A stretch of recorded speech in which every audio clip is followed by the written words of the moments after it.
তো দেখো ভাই, জিকে জিনিসটা সত্যি কিন্তু খুব একটা গুরুত্বপূর্ণ বিষয়। তার উপর স্ট্যাটিক জিকে আমরা যত পড়ব তত কিন্তু নিজেকে তৈরি করতে পারবো। তো যে কোনো পরীক্ষা হোক না কেন, সে এসএসসি হোক, পিএসসি হোক, বা ডাব্লিউবিসিএস বা পুলিশ বা আইসিডিএস বা পঞ্চায়েত, যে কোনো পরীক্ষার জন্য কিন্তু জিকে অপরিহার্য। তো যত বেশি আমরা প্র্যাকটিস করব জিকে, তত বেশি নিজেকে শক্ত করতে পারবো। তার উপর যদি জিকের এক্সপ্লেনেশন পেয়ে যায় তো সোনাই সোহাগা।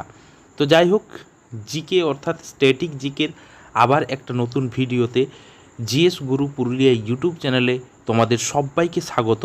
তো যেসব বন্ধু আমার ইউটিউব চ্যানেলে নতুন দেখছো তারা অবশ্যই চ্যানেল সাবস্ক্রাইব করে নেবে, এবং যদি ভিডিও ভালো লাগে তো লাইক করবে, শেয়ার করবে, কমেন্ট করবে। তো দেখো, জিকে আমরা যত বেশি প্র্যাকটিস করব তত বেশি নিজেকে তৈরি করতে পারবো, কারণ practice max a man perfect, এই কথাটি মনে রাখবে। তো আজকের জিকে আলোচনার প্রথম যে কোশ্চেনটি রয়েছে আমাদের সামনে, সেটা রয়েছে যে নিচের কোন পাহাড়ি স্টেশনে, অর্থাৎ ভারতবর্ষের যে বিভিন্ন জায়গায় হিল স্টেশন রয়েছে, তো কোন স্টেশনে শীতকালে ভ্রমণকারী পর্যটকরা ইগলুতে বসবাস করতে পারে। অর্থাৎ আমরা কোন পাহাড়ি স্টেশন, হিল স্টেশন গেলে শীতকালে যারা ট্যুরিস্ট রয়েছে তারা কিন্তু ইগলুতে থাকে। তার আগে জানতে হবে ইগলু জিনিসটা কি। ইগলু হচ্ছে একটা বরফের ঘর নাকি। তো ইগলু জিনিসটা হচ্ছে একটা বরফের ঘর, আমরা মোটামুটি নর্থ আমেরিকাতে লক্ষ্য করি।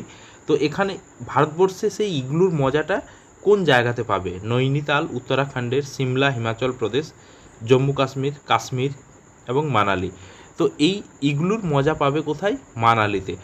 পর্যটক যদি মানালি যায়, কুলু মানালি, সেখানে কিন্তু হিমাচল প্রদেশের, সেখানে কিন্তু তারা ইগলুর মজা পাবে। তো এর ফার্স্ট যে কোশ্চেন, তার অ্যান্সার হচ্ছে মানালি। পরের যে কোশ্চেনটি আছে সেটা দেখব একটু। তো দেখো, বারবটি, তো বারবতী স্পোর্টস স্টেডিয়াম কোন রাজ্যে অবস্থিত? দেখো, ভারতবর্ষের বিভিন্ন জায়গায় স্টেডিয়াম রয়েছে যেগুলো কিন্তু তোমরা মনে রাখবে, ঠিক আছে। এবং অ্যাট দ্য সেম টাইম তোমরা মনে রাখবে যে খুব গুরুত্বপূর্ণ স্টেডিয়ামগুলো যারা, সেটা সারা বিশ্ব জুড়ে, অর্থাৎ ইন্টারন্যাশনাল যেসব স্টেডিয়ামগুলো রয়েছে, সে বিভিন্ন ফিল্ডে হোক, সেই স্টেডিয়ামগুলোর নাম তোমরা কিন্তু অবশ্যই মনে রাখবে। তো ফার্স্ট যে অপশানটা দেওয়া রয়েছে সেটা হচ্ছে গোয়া, হিমাচল প্রদেশ, আসাম, উড়িষ্যা। তো গোয়াতে তেমন কোনো স্পোর্টস স্টেডিয়াম গুরুত্বপূর্ণ নেই। হিমাচল প্রদেশে যেটা রয়েছে সেটা হচ্ছে ধর্মশালা। আসামে যেটা রয়েছে সেটা হচ্ছে কি ভূপেন হাজারিকা। আর উড়িষ্যাতে যেটা রয়েছে সেটা হচ্ছে বারবটি স্টেডিয়াম। এটা কিন্তু তোমরা মনে রাখবে। তাহলে এর সঠিক অ্যান্সার কী হয়ে গেল? এর সঠিক অ্যান্সার হয়ে গেল উড়িষ্যা, ঠিক আছে। তো এর সঠিক অ্যান্সার হয়ে যাচ্ছে উড়িষ্যা। ওকে।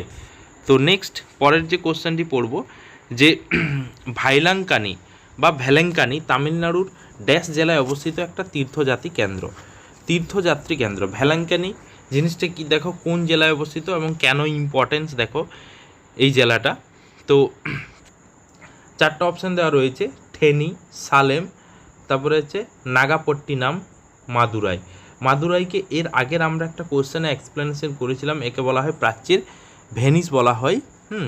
তো এখানে ভ্যালাঙ্কিনি জায়গাটা দেখো কোথায় রয়েছে। ভ্যালাঙ্কিনি হচ্ছে তামিলনাড়ুর একটা গুরুত্বপূর্ণ তীর্থকেন্দ্র। তো এই যে কোশ্চেনটি, এই কোশ্চেনটির সঠিক অ্যান্সার আমরা যেটা পাবো সেটা হচ্ছে কি নাগাপট্টিনাম।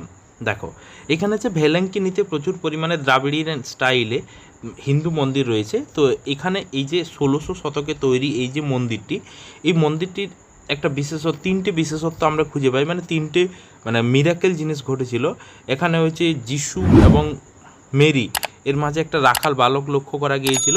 তারপরে এখানে আছে হঠাৎ করে সমুদ্রের ঝড় থেমে গিয়েছিল, পর্তুগিজ জাহাজ সেখান থেকে রক্ষা পেয়েছিল, এবং একটা খোঁড়া আইসক্রিম বিক্রেতা তার রোগ নিরাময় হয়েছিল, ঠিক আছে। এর জন্যে এটা হচ্ছে একটা বৃহত্তম ক্যাথলিক তীর্থস্থান। চলো তাহলে এবার পরের কোশ্চেনটা দেখে নিই। 4 নম্বর কোশ্চেন দেখো, যে ভারতের কোন শহরে ভারত ভবন নামে একটা বহু আর্ট কমপ্লেক্স আছে, যেটি 1982 খ্রিস্টাব্দে তৎকালীন প্রধানমন্ত্রী ইন্দিরা গান্ধী উদ্বোধন করেছিলেন। তো দেখো, এখানে আছে ভারত ভবন কোথায় রয়েছে? লখনৌ, ভোপাল, বেঙ্গালুরু, পুনে। তো এর সঠিক অ্যান্সার যেটা হয়ে যাবে সেটা হচ্ছে ভোপাল। 1982 খ্রিস্টাব্দের 13ই ফেব্রুয়ারি, ঠিক আছে, 1982 খ্রিস্টাব্দের 13ই ফেব্রুয়ারি তৎকালীন প্রধানমন্ত্রী ইন্দিরা গান্ধী এটা উদ্বোধন করেছিলেন। এবং এই যে মানে ভারত ভবন যে বহু আর্ট কমপ্লেক্স মানে মাল্টি আর্ট কমপ্লেক্স, এখানে কিন্তু 4টা এর হল ছিল, ঠিক আছে। প্রথম যেটা রয়েছে সেটা হচ্ছে রঙ্গমণ্ডল, তারপরে রয়েছে অন্তরঙ্গ, তারপরে রয়েছে বহিরঙ্গ। তাহলে হচ্ছে রঙ্গমণ্ডল, অন্তরঙ্গ, বহিরঙ্গ, আরেকটা নিচেটা হচ্ছে ভাগার্থ, ঠিক আছে। যে শেষ যে হলটা সেটা হচ্ছে ভাগার্থ। এই 4টা হল এখানে কিন্তু রয়েছে ভারত ভবনে। তো এর সঠিক অ্যান্সার হয়ে গেল ভোপাল। পরের কোশ্চেন দেখো, নিচের কোন মনুমেন্ট প্লেস জোড়া সঠিক নয়? এখানে দেখো এই ধরনের কোশ্চেন একটু পুরো বাস্তবমুখী কোশ্চেন, মানে পুরো কনসেপ্ট বেসড। হাওয়া মহল, হাওয়া মহল পাঞ্জাবে আছে, ভিক্টোরিয়া মহল পশ্চিমবঙ্গে আছে, নালন্দা আসামে আছে, লালকেল্লা উত্তরপ্রদেশে আছে। তো দেখো আমরা কি উত্তর খুঁজে পাবো এর মধ্যে? দেখো হাওয়া মহল, হাওয়া মহল কোথায় রয়েছে? রাজস্থানে। ভিক্টোরিয়া কোথায় রয়েছে? পশ্চিমবঙ্গে। তাহলে এটা সঠিক পেয়ে গেলাম। নালন্দা কোথায় রয়েছে? বিহার, ঠিক আছে। লালকেল্লা কোথায় রয়েছে? দিল্লিতে। তাহলে এর সঠিক অ্যান্সার হয়ে গেল কি ভিক্টোরিয়া মহল, যেটা পশ্চিমবঙ্গে অবস্থিত। কারণ প্রশ্নটা বলেই দিয়েছে যে নিচের কোন মনুমেন্ট প্লেস জোড়া সঠিক, অর্থাৎ সঠিকভাবে সাজানো আছে। পরের কোশ্চেন যেটা পাবো, দেখো হচ্ছে বিকল্প হিসাবে তালিকাভুক্ত জেলাগুলির মধ্যে কোনটি মধ্যপ্রদেশ রাজ্যের চম্বল বিভাগের 3টি জেলার মধ্যে একটি নয়? অর্থাৎ দেখো আমরা যদি মধ্যপ্রদেশ রাজ্যটিকে লক্ষ্য করি তাহলে মধ্যপ্রদেশে কিন্তু আমরা 2টো ডিভিশন পাবো, একটা হচ্ছে গোয়ালিয়র ডিভিশন আর একটা হচ্ছে চম্বল ডিভিশন, ঠিক আছে। গোয়ালিয়র ডিভিশনে কটা? 5টা জেলা রয়েছে, আর চম্বল ডিভিশনে 3টে জেলা রয়েছে। এই গোয়ালিয়র ডিভিশনে প্রায় 99% লোক বাস করে এবং এখানে 6% লোক বাস করে মধ্যপ্রদেশের। তো এই চম্বলে আমি 3টে জেলা, তো 3টে জেলার মধ্যে এখানে 3টে জেলায় দেওয়া রয়েছে, একটা আলাদা রয়েছে। দেখো এখানে ভিন্ড, চিন্দওয়ারা, শেওপুর আর মোরেনা। দেখো তো এখানে এই যে 3টি জেলা চিন্দওয়ারা, শেওপুর এবং মোরেনা, এই 3টি জেলা আর ভিন্ড 4টি জেলা, তো তার মধ্যে কোনটি সঠিক অ্যান্সার হয়ে যাবে? এখানে দেখো এই যে চিন্দওয়ারা এই জেলাটি কিন্তু চম্বল ডিভিশনের মধ্যে পড়ে না। তাহলে কোন 3টি পড়ে? ভিন্ড, শেওপুর, মোরেনা, এই 3টি চম্বল ডিভিশনের মধ্যে পড়ে। তো এর সঠিক অ্যান্সার হয়ে যাবে চিন্দওয়ারা, ঠিক আছে। তাহলে হচ্ছে এর স্পেলিংটা CHINDWARA, এটা মনে রাখবে। পরের কোশ্চেন দেখো, রেড পান্ডা নিচের কোন রাজ্যের রাষ্ট্রীয় প্রাণী? এখানে কিন্তু মনে রাখবে আমাদের যে 28টি অঙ্গরাজ্য রয়েছে প্রত্যেকটা স্টেটের কিন্তু এক একটা করে রাষ্ট্রীয় প্রাণী রয়েছে, রাষ্ট্রীয় মানে যে গাছ রয়েছে, ফুল রয়েছে, ফল রয়েছে। এই 4টা জিনিস কিন্তু মনে রাখবে। আমি কিন্তু ডিটেলস ভিডিও নিয়ে আসবো, অবশ্যই আমার ইউটিউব চ্যানেলের সাথে থাকবে। তো দেখো এখানে হচ্ছে মিজোরাম, মিজোরামের রাষ্ট্রীয় প্রাণী হচ্ছে সাজা।